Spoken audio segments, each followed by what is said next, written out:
দাদা নমস্কাৰ। মানে আপোনাৰ এটা কাংক্ষিত, আচলতে আমাৰ কাৰণে অনাকাংক্ষিত হয়, এটা কাংক্ষিত খবৰ পালো যে আপুনি হয় অবিভক্ত শিৱসাগৰ জিলাৰ এসময়ত দায়িত্বত থকাৰ পিছত নিৰ্জীৱ কাৰ্যনিৰ্বাহক হৈ থকাৰ পিছতো হঠাৎ হয় বিজেপি ত্যাগ কিয়? এইটো মোৰ একান্তই ব্যক্তিগত এটা সমস্যাৰ কাৰণে মই এৰিছোঁ। আৰু দ্বিতীয় কথা হ'ল, বিগত ইমান সময় জুৰি আমি বহু মানুহৰ লগত আমি দায় দায়িত্বৰে তেওঁলোকৰ সুখ দুখৰ সমভাগী হৈ আমি ভাৰতীয় জনতা পাৰ্টি কৰিছিলোঁ।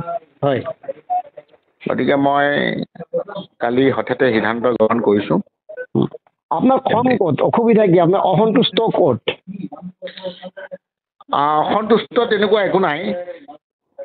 হয়, প্ৰথম কথা হ'ল, আমি বহুত মানুহক আমি প্ৰতিশ্ৰুতিৰে কাম কৰিছিলোঁ আৰু ভাৰতীয় জনতা পাৰ্টীৰ চৰকাৰ হোৱাৰ পিছত আমি তেওঁলোকৰ সুখ দুখৰ সমভাগী হোৱাৰ কিছু প্ৰতিশ্ৰুতিও আমি প্ৰদান কৰিছিলোঁ, যিখিনি আমি কৰি দিব পৰা নাই। মানে বৰ্তমানৰ বিজেপিয়ে সেইখিনি কৰিব পৰা নাই? বিজেপিয়ে কৰিব পৰা নাই বুলি ভবা নাই, কাৰণ বিজেপি দলটোৱেতো সেইবিলাক চব কাম কৰিব নোৱাৰিব। হয়, চৰকাৰখনে যদি নকৰে। গতিকে চৰকাৰৰ যিখিনি হয়, কৰ্মকাণ্ড আছে, সেই কৰ্মকাণ্ডখিনিত ক'ৰবাত হিনদেৰি ঘটিছে। মানে চৰকাৰৰ কৰ্মকাণ্ডই বিজেপিৰ পুৰণা কৰ্মীখিনিক অকণমান ক্ষোভিত কৰিছে।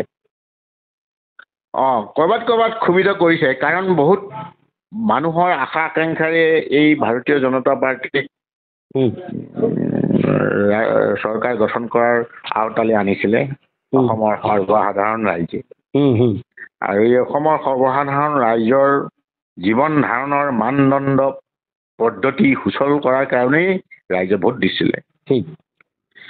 আজি দিনক দিনে প্ৰতিটো ক্ষেত্ৰতেই সৰ্বসাধাৰণ ৰাইজৰ পৰিপন্থীত বহু কাম হৈছে আৰু বহু পৰিৱৰ্তনৰ ধামখুমীয়াত মানুহবোৰে হাবুডুবু খাব লাগিছে। গতিকে আমি সেই ব্যৱস্থাটোত মানুহক সন্তুষ্ট কৰিব পৰা নাই। যাৰ বাবে নিজেও অলপ মানুহক কাম কৰি দিব নোৱাৰিলে অসন্তুষ্টি অনুভৱ হয়। মানুহৰ ওচৰত আমি গ্লানিও হওঁ মাজে সময়ে। গতিকে সেইবাবেই ৰাইজক সন্তুষ্টি প্ৰদানৰ খাতিৰত মই বিজেপি ত্যাগ কৰিছোঁ। হয়, আৰু মোহন ডাঙৰীয়া, আপোনালোকেও গম পায়, সাধাৰণ জনতাইও গম পায়, এতিয়া ভাৰতীয় জনতা পাৰ্টীৰ চৰকাৰ যদিও চৰকাৰত থকা মন্ত্ৰীসকলৰ প্ৰাক্তন কংগ্ৰেছী, গতিকে তেওঁলোকে জ্যেষ্ঠসকলক সন্মান দিয়াত ব্যৰ্থ হৈছে আৰু ক'ৰবাত তেওঁলোকে জ্যেষ্ঠসকলক উপেক্ষিত কৰিছে। এই কথাটো আপুনি মানি লয়? মানে মেনি মেন মেনি মাইণ্ড।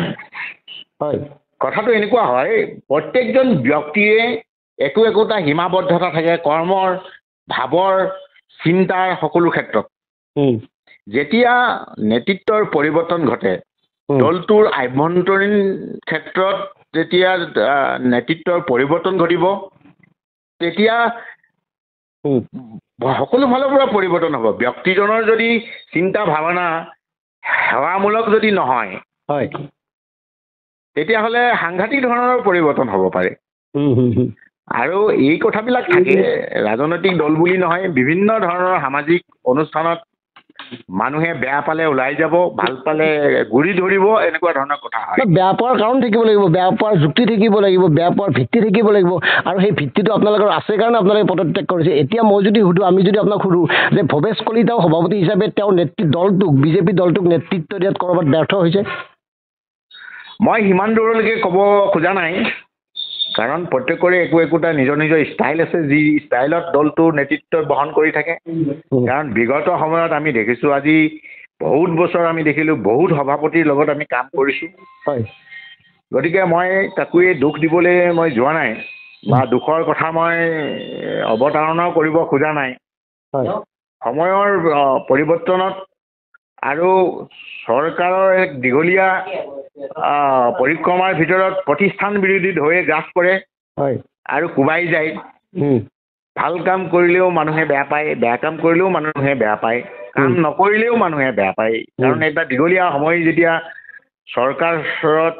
চৰকাৰ নেতৃত্ব বহন কৰিব, চৰকাৰী কাম কাজ কৰিব, তেতিয়া প্ৰতিষ্ঠান বিৰোধী হৈ কোবাই যাব ঠিক তেনেকুৱাই বোধ কৰোঁ হৈছে এইখন চৰকাৰক কিয় কোবাইছে ভাল কাম কৰাৰ কাৰণে বেয়া কাম কৰাৰ কাৰণে নে কাম নকৰাৰ বাবে আপোনাৰ দৃষ্টিত কি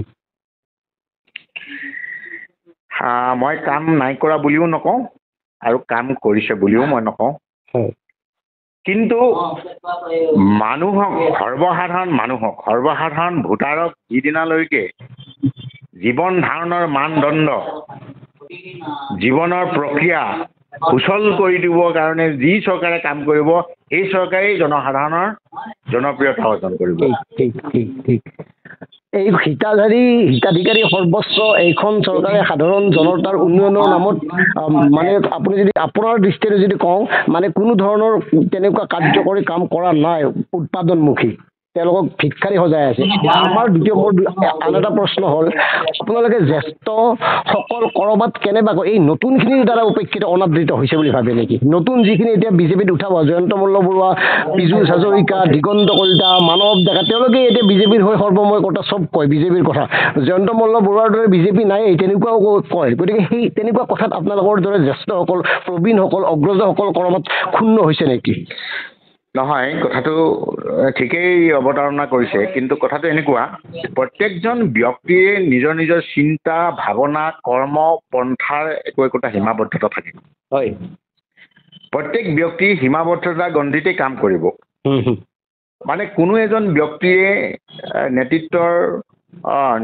ক্ষেত্ৰত ক'ৰবাত নহয় ক'ৰবাত হয় এটা সুস্থ সবল পদক্ষেপ থাকে ক'ৰবাত নহয় ক'ৰবাত এটা ঋণাত্মক পদক্ষেপো থাকে গতিকে জনসাধাৰণে কেনেকৈ ল'ব সেইটোৰ ওপৰত নিৰ্ভৰ কৰিব সেইকাৰণে সকলো পৰ্যায়ৰ যিসকল নেতৃস্থানীয় ব্যক্তিসকলে সকলোৰে ক্ষেত্ৰত যিহেতু তেওঁলোক ব্যক্তিগত কাৰণে নেতা নহয় তেওঁ ৰাইজৰ কাৰণে নেতা গতিকে ৰাইজৰ সৰ্বাংগীন উন্নয়ন আৰু পৰিপন্থী স্বাৰ্থত কথা ক'ব নালাগে মানে সৰ্বাংগীন উন্নয়নৰ স্বাৰ্থত ক'ব লাগে হয় হয় হয় হয় গতিকে সেইকাৰণে মানুহে কেতিয়াবা ক'ৰবাত সমালোচনা কৰে বা কেতিয়াবা বিসংগতিপূৰ্ণ কথা কয়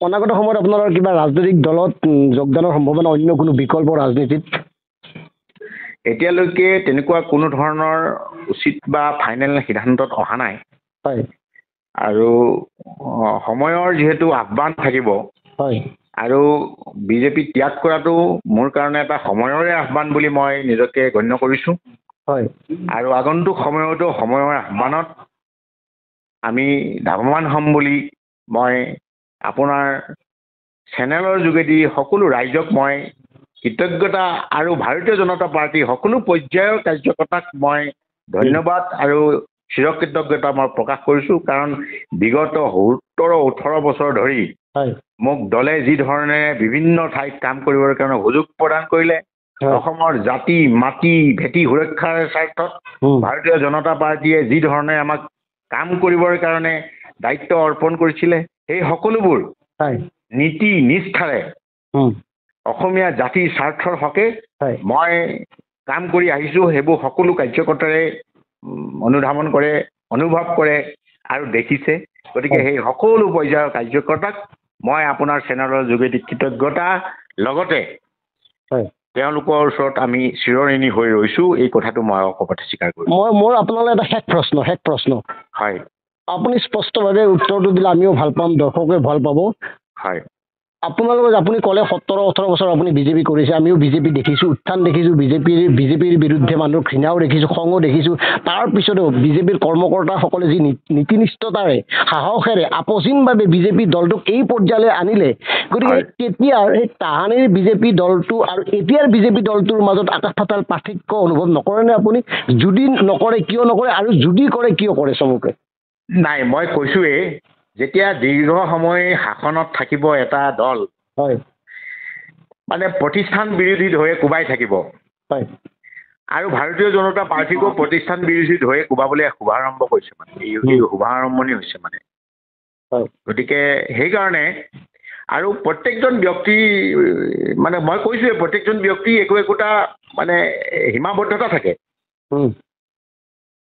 প্ৰত্যেকজন ব্যক্তিৰ সেই সীমাবদ্ধতাৰ গণ্ডিতে তেওঁলোকে কাম কৰিব আৰু যদি সেৱা মনোভাৱ নাথাকে সেৱা মনোভাৱ নথকা ব্যক্তিয়ে যদি দলৰ নেতৃত্ব লয়, হয় চৰকাৰৰ নেতৃত্ব লয়, হয় তেতিয়াহ'লে ফলাফল এনেকুৱাই হ'ব।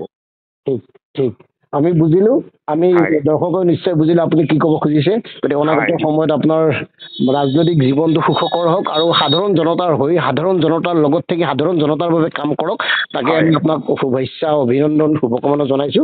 ধন্যবাদ হয়। আপোনাক। ধন্যবাদ।